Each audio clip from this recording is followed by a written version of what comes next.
الدنيا وضرتها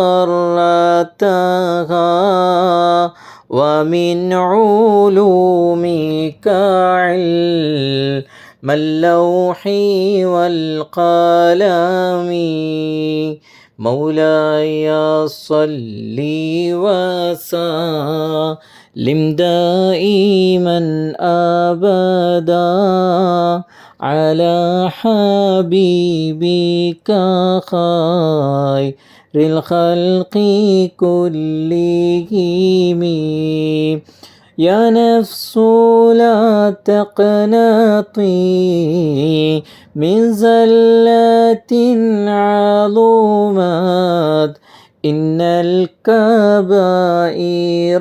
في الغفران كالأمام مولاي صل وسلم دائما أبدا على حبيبك خير الخلق كلهم لعل رحمة بحين يقسمك تأتي على حسب العصيان في القسم مولاي صل وسلم دائما أبدا على حبيبك خير الخلق كلهم يا ربي واجعل رجاء غير منعكس لديك واجعل حسابي غير منخرم مولاي صل وسلم دائما أبدا على حبيبك خير الخلق كلهم والطف بعبدك في دارين إن له صبرا متى تدعوه الأهوال ينحزم مولاي صل وسلم دائما أبدا على حبيبك خير الخلق كلهم وذل صحبي صلاة منك دائمة على النبي بمنهل ومنسجم مولاي صل وسلم دائما أبدا على حبيبك خير الخلق كلهم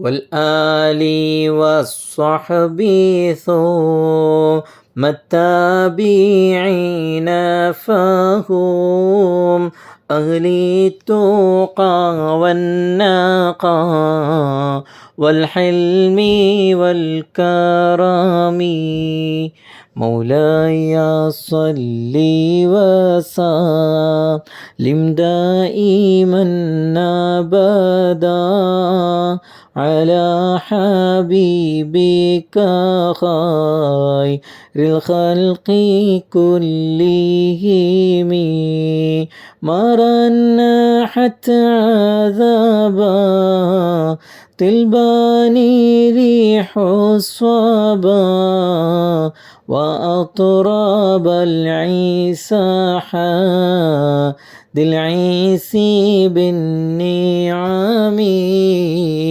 مولاي صل وسلم دائما أبدا على حبيبك خير الخلق كلهم ثم الرضا عن نبي بكر وعن عمر وعن علي وعن عثمان ذي الكرم مولاي صل وسلم دائما أبدا على حبيبك خير الخلق كلهم سعد سعيد زبير طلحة وأبي عبيدة وابن عوف عشير الكرم مولاي صل وسلم دائما أبدا على حبيبك خير الخلق كلهم يا ربي بالمصطفى بلغ مقاصدنا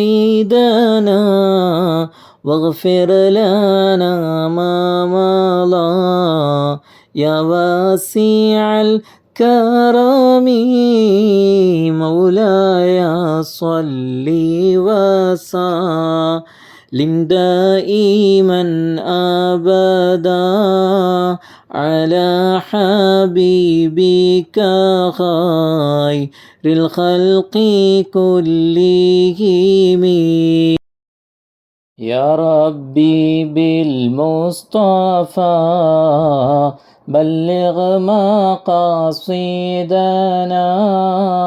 واغفر لنا ما مضى يا واسع الكرم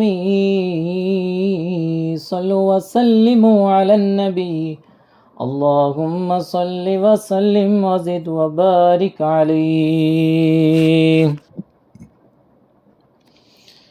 الحمد لله الحمد لله الحمد لله رب العالمين حمدا يوافي نعمه ويكافئ مزيدا اللهم صل على سيدنا محمد وعلى آل سيدنا ومولانا محمد اللهم وصل مثل ثواب ما قرأناه من القرآن العظيم هذه هدية واصلة ورحمة نازلة وبركة شاملة مقبولة منا إلى حضرة نبينا مصطفى محمد صلى الله عليه وسلم وإلى حضرة سائر الأنبياء والأولياء والعلماء والشهداء والصديقين والصالحين خصوصا وإلى حضرة إمامنا الشافعي رضي الله عنه وإمام أبو حنيفة الكوفي رضي الله عنه وإلى حضرة إمام حنبلي رضي الله عنه وإلى حضرة إمام مالك رضي الله عنه وإلى حضرة أبينا مرحوم عبد الرحمن نور الله مرقده اللهم اهدنا الصراط المستقيم صراط الذين أنعمت عليهم من النبيين والصديقين والشهداء والصالحين وحسن أولئك رفيقا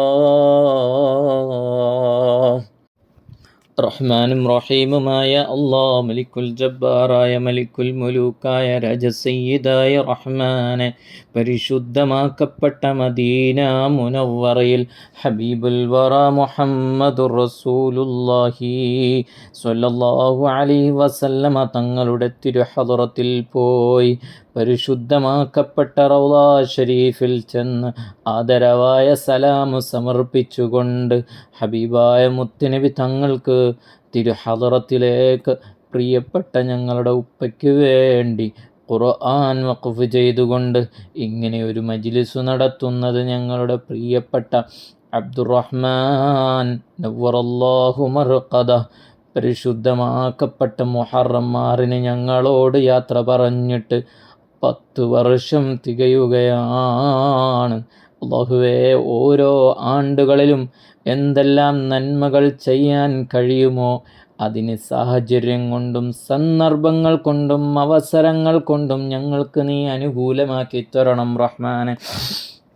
11ാമത്തെ ആണ്ട് ഇതിനേക്കാൾ മനോഹരമായി മുൻകരുതലോടുകൂടി ഒരുപാട് നന്മകൾ പരിശുദ്ധ മദീനയിൽ ചെയ്തുകൊണ്ട് റബ്ബേ, ആ ഉപ്പയെ സന്തോഷിപ്പിക്കാൻ ഞാനടങ്ങുന്ന മക്കൾക്കും മരുമക്കൾക്കും ചെറുമക്കൾക്കും ഒരുപോലെ നീ തൗഫീഖ് നൽകണേ അല്ലാ.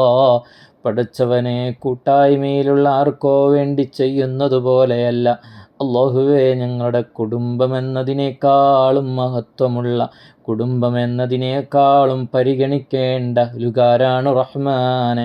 അല്ലാഹുവേ, ഞങ്ങളുടെ പ്രിയ സഹോദരൻ ഷഫീഖുർ റഹ്മാൻ, അല്ലാഹുവേ നീ ദീർഘായുസ്സു നൽകണേ അല്ലാ, ആഫിയത്ത് നൽകണേ അല്ലാ, ആരോഗ്യം നൽകണേ അല്ലാ.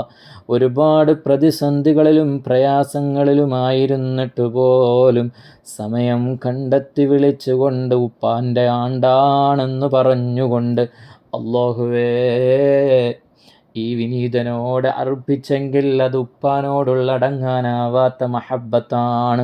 അല്ലാഹുവേ, ആ വിളിയും പറച്ചലുമെല്ലാം ആ ഉപ്പ കണ്ട് സന്തോഷിക്കണം. ആ ഉപ്പയ്ക്ക് ഞങ്ങളിൽ നിന്ന് ഒരുപാട് സന്തോഷം വേണം.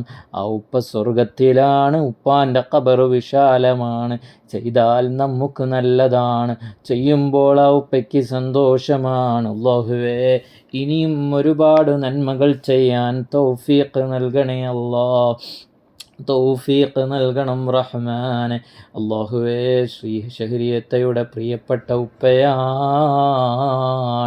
അല്ലാഹുവേ, നീ സ്വീകരിക്കണം റഹ്മാനെ, സ്വീകരിക്കണേ അല്ലാ.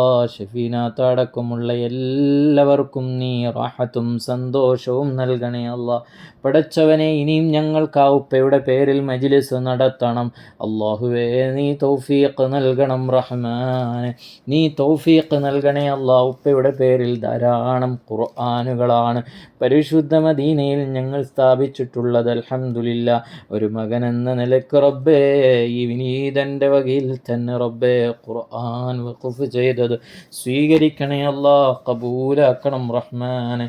അല്ലാഹുവേ, മുത്തുനബി തങ്ങളിൽ നിന്നുള്ള തിരുനോട്ടം നേരിട്ട് നീ നൽകണം റഹ്മാനെ, നേരിട്ട് നീ നൽകണേ അല്ലാ, നേരിട്ട് നീ നൽകണം റഹ്മാനെ.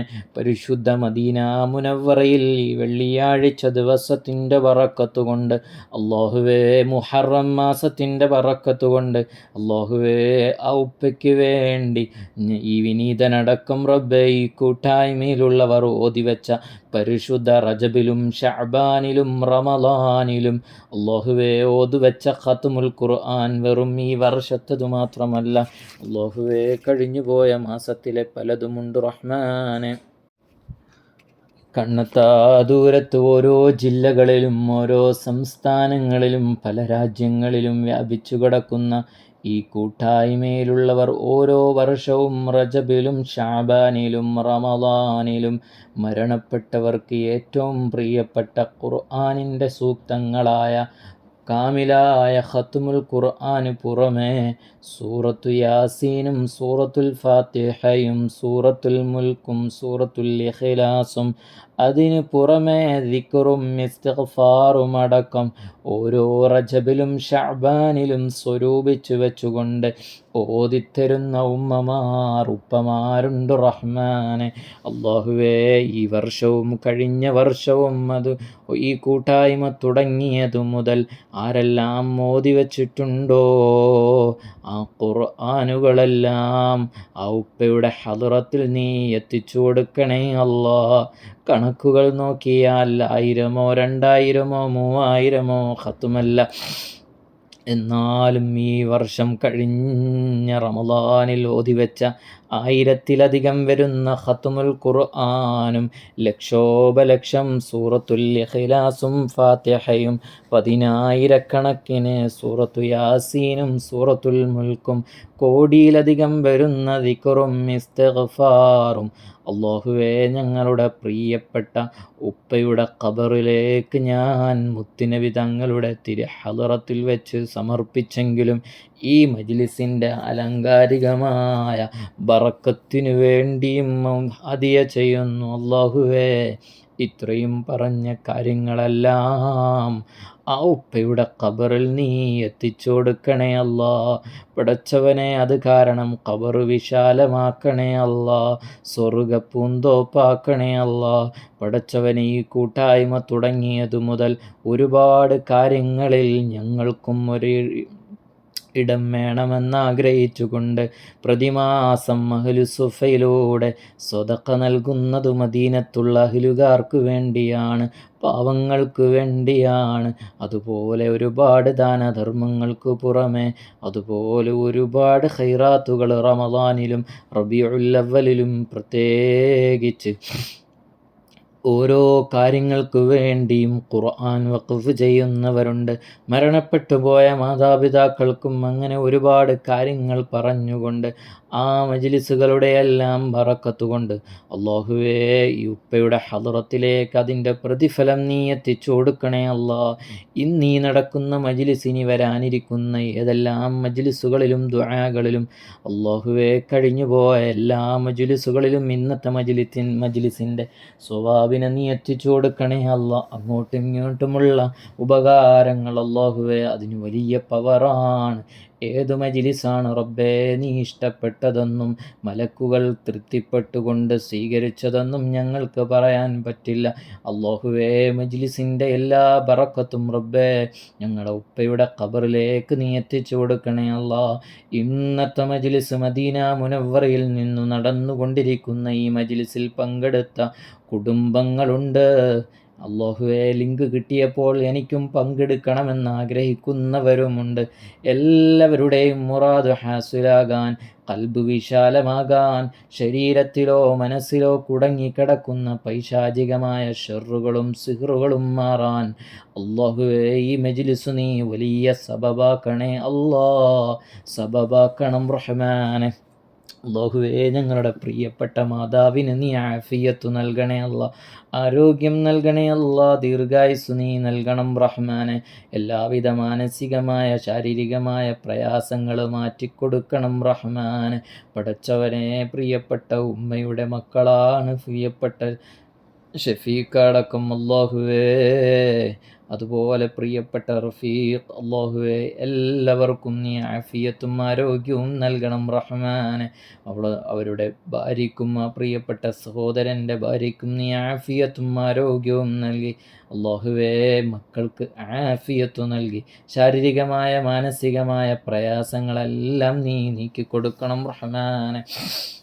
അതുപോലെ തന്നെ ഞങ്ങളുടെ പ്രിയപ്പെട്ട ഷഫ്നാത്ത് അല്ലാഹുവേ, നീ ആഫിയത്തു നൽകണം റഹ്മാനെ, ആരോഗ്യം നൽകണേ അല്ലാ, ദീർഘായുസ് നീ നൽകണം റഹ്മാനെ.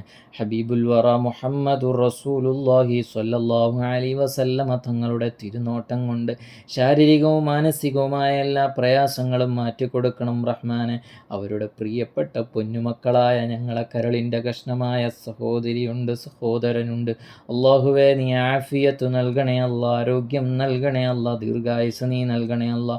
പൊന്നുമോളെ നീ വലിയ പദവിയിലെത്തിക്കണേ അല്ല. അവൾ ആഗ്രഹിക്കുന്നതിനേക്കാളും ഉപരി എല്ലാവിധ ഷെറുകളിൽ നിന്നും കാവൽ നൽകി വലിയ പദവിയിലെത്തിക്കണേ അല്ല. നല്ലൊരു തഖ്വയുള്ള മോളാണ് അല്ലാഹുവേ. മാതാപിതാക്കൾ ആഗ്രഹിക്കുന്നതിനേക്കാളും മനോഹരമായ ഒരു ജീവിതത്തിലേക്കും ജോലിയിലേക്കും നീ എത്തിക്കണം റഹ്മാനെ. ഉമ്മയുടെ രോഗം പൂർണ്ണമായും നീ ശിഫയാക്കണേ അല്ല. അതുപോലെ മറ്റു പല ജ്യേഷ്ഠത്തിമാരും അനുജത്തിമാരും നാത്തൂന്മാരും പലരും ഞങ്ങളോടൊപ്പമുള്ള ചുറ്റുപാടുള്ള ഭീമാപ്പള്ളിയുടെ പരിസരങ്ങളിലുള്ളവരുണ്ട് റഹ്മാനെ. വെള്ളക്കടവിലുള്ളവരുണ്ട് റഹ്മാനെ. സൈഫുദ്ദീൻ ഹാജി അടക്കം അവരുടെ ഭാര്യ അടക്കം എല്ലാവർക്കും നീ ആഫിയത്തും ആരോഗ്യവും നൽകണേ അല്ലാ. പടച്ചവനേ, ഷഫീഖാൻ്റെ കുടുംബത്തിന് നീ ആഫിയത്തും ആരോഗ്യവും അല്ലാഹുവേ മഹബ്ബത്തു റസൂലും നീ നൽകണേ അല്ലാ. ഒരുപാട് മുസീബത്തും പരീക്ഷണങ്ങൾ കൊണ്ട് നേരിട്ടിട്ടും ഈമാൻ കൈവിട്ട് പോകാതെ ഇത് താൽക്കാലികമായ ദുനിയാവാണെന്ന് കരുതി ഈമാനോടുകൂടി നീങ്ങുന്ന ഈ നീക്കം നീ സ്വീകരിക്കണേ അല്ലാ. അവരുടെ ജീവിതത്തിൽ സന്തോഷം നൽകണേ അല്ലാ, സമാധാനം നൽകണം റഹ്മാൻ. പടച്ചവനെ, വലിയൊരു മുസീബത്ത് നടന്നപ്പോൾ ഖൽബിൽ താങ്ങാൻ കഴിഞ്ഞിട്ടില്ല അല്ലാഹുവേ. ആ സമയത്തും ഞങ്ങളും വലിയ പരീക്ഷണങ്ങളുമായി നേരിട്ട് നിൽക്കുന്ന സമയം അല്ലാഹുവേ, നാലും ഖൽബിൽ ദുആ ഉണ്ടായിരുന്നു. എല്ലാം നീ സ്വീകരിക്കണേ അല്ലാ. പടച്ചവനെ, ഈ മജ്ലിസിൻ്റെ ബറക്കത്ത് കൊണ്ട് ഞങ്ങൾക്കും വന്നിരിക്കുന്ന എല്ലാവിധ മുസീബത്തുകളും പരീക്ഷണങ്ങൾക്കും നീ കരകയറ്റണം റഹ്മാനെ. നിയമപരമായ എല്ലാ തടസ്സങ്ങളും നീ നീക്കണം റഹ്മാനെ. കുടുംബത്തിലെല്ലാ കാര്യങ്ങളിലും ഖൈറും ബറക്കത്തും നീ നൽകണം റഹ്മാനെ. പ്രിയപ്പെട്ട ഭാര്യ കുടുംബത്തിനും റബ്ബേ, ഈ വിനീതൻ്റെ കുടുംബത്തിനും ഈ മജ്ലിസിൻ്റെ ബറക്കത്തിന് നീ കാണിച്ചു തരണം റഹ്മാനെ. പടച്ചവനെ, ഞങ്ങൾ ചൊല്ലിയ ദിക്റും യാസീനും മൗലിദുകളുമെല്ലാം ആ ഉപ്പയുടെ ഖബറിൽ നീ എത്തിച്ചു കൊടുക്കണം റഹ്മാനെ. പടച്ചവനെ, മഖബൂലും മർലിയുമായ ഹജ്ജ് ചെയ്യാൻ ഉംറ ചെയ്യാൻ നീ തൗഫീഖ് നൽകണം റഹ്മാനെ. നീ തൗഫീഖ് നൽകണേ അല്ലാ. നീ തൗഫീഖ് നൽകണം റഹ്മാനെ. അല്ലാഹുവേ, ഷഫീഖാൻ്റെ ജീവിതത്തിൽ ബറക്കത്ത് നൽകണേ അല്ലാ. അവിടുത്തെ എല്ലാ കാര്യങ്ങളിലും ഖൈറാത്തുകൾ നൽകണേ അല്ലാ. അല്ലാഹുമ്മ റബ്ബനാ ആതിനാ ഫിദ്ദുനിയാ ഹസന വഫിൽ ആഖിറതി ഹസനത വഖിനാ അദാബന്നാർ. اللهم ربنا تقبل منا إنك أنت السميع العليم وتب علينا إنك أنت التواب الرحيم. آمين برحمتك يا أرحم الراحمين.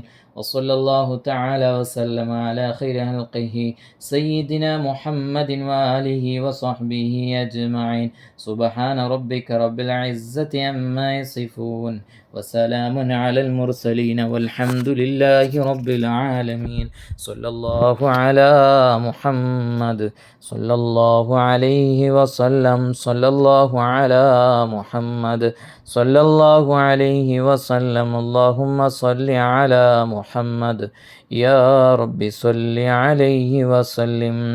وصل على جميع الأنبياء والمرسلين والحمد لله رب العالمين.